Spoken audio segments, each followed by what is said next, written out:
Ladies and gentlemen, prepare yourselves. Grab your tinfoil hats. I'm going to blow your mind. All right, what if I were to tell you that a clam causes chlamydia? What? A clam? What's the inside of a clam? It's gooey stuff. And why the hell would anyone take a CT scan of a clam? They all link back to chlamydia trachomatis. You know why? Not because a clam causes chlamydia, but because these are the street names, the common names, the lay folk names of chlamydia trachomatis. So chlamydia trachomatis is, sorry, my slides will switch. Chlamydia trachomatis is the most common sexually transmitted bacterial infection. Um, it is also the world's most preventable cause of blindness, which I did not know. So I will be talking about both of these throughout the presentation. History. So the first observed Chlamydia trachomatis was in 1907 by Ludwig Halberstadter and Stanislaus von Prowazek. Uh, and it didn't become medically relevant, like studying medical, until the 1970s. Before the 1970s, it was classified as NGU, non-gonococcal urethritis, and it was more of a name for the unknown. So they really didn't know what exactly caused it, and they just gave it this broad name. Um, and they believe it's been around for decades or centuries. They really don't know, but given the fact that it's a very common um, it's the world's most common STI, bacterially transmitted STI, that that it's probably been around for centuries. Taxonomy. What kind of blow to this? The kingdom, bacteria. It's part of the PVC group. So it consists of multiple different phylums. The important phylum that Chlamydia trichomatis is under is Chlamydiota, and everything that falls under Chlamydiota, sorry, is that they're all non-modal, gram-negative or gram-variable, cocci, and obligately parasitic. So these are all parasitic bacteria. They're characterized by their 16S-R DNA, which is directly linked to 16S-R RNA. You then go down to the class Chlamydia, the order Chlamydialis, family Chlamydiacea, genus Chlamydia, species Trichomatis. Infectious agent and its characteristics. So the infectious agent is C. trachomatis. It is a gram-negative cocci bacteria. Although it's described as lancet-shaped, it's cocci. Um, what's interesting about Chlamydia trachomatis CT is that it shares both bacterial and viral components. So it's really small, zero point 0.2 to zero point 0.4 micrometers in size. Um, it's an energy parasite, meaning that it steals ATP from the host cells, and it does not have all the mechanisms to support the metabolic energy production. And those three things, it's really small size, is being an energy parasite and not having the all the mechanisms for metabolic energy production, are the viral components that like are most similar with viruses.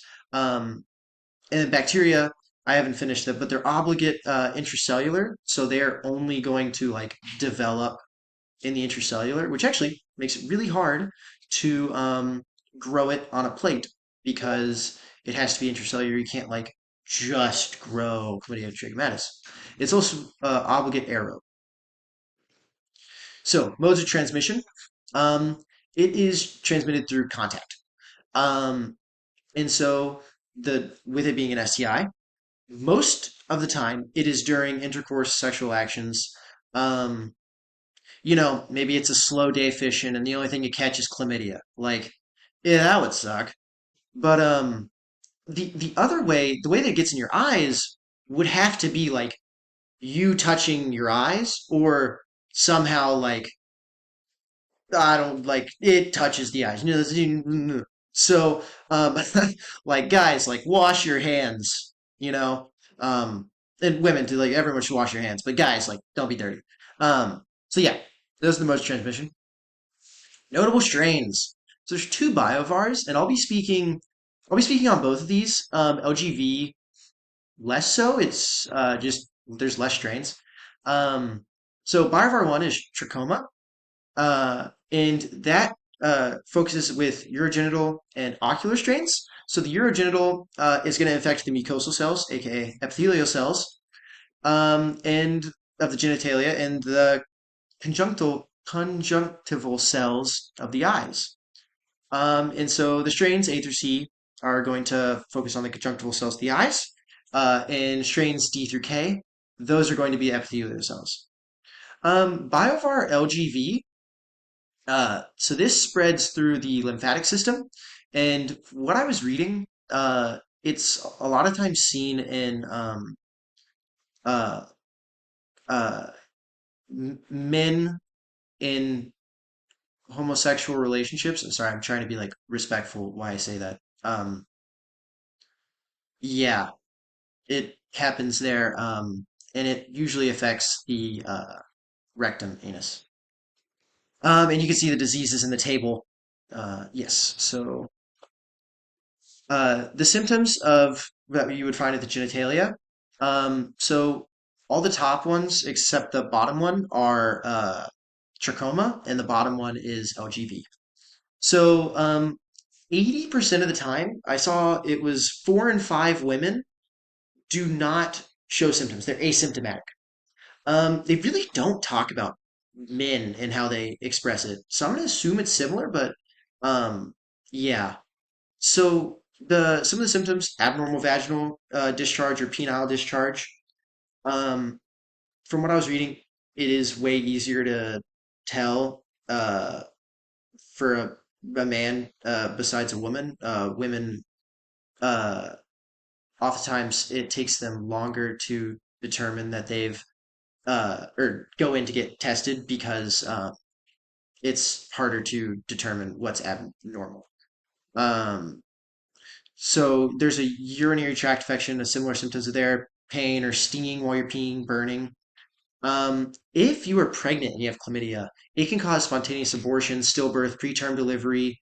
Um, it can like it's really bad. You need to like get it fixed, like get tested, make sure yeah, it can also if you they don't know about men, but definitely in women, if you get chlamydia, it will block your fallopian tubes and cause infertility. It can.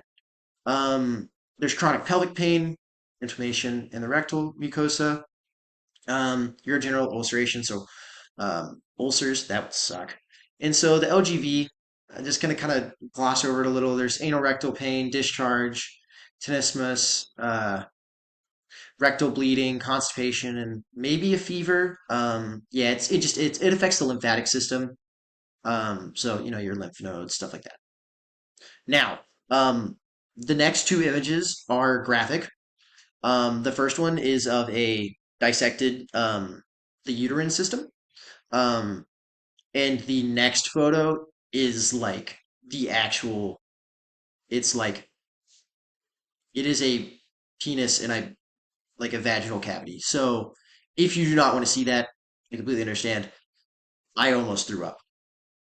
Skip ahead like 45 seconds. All right.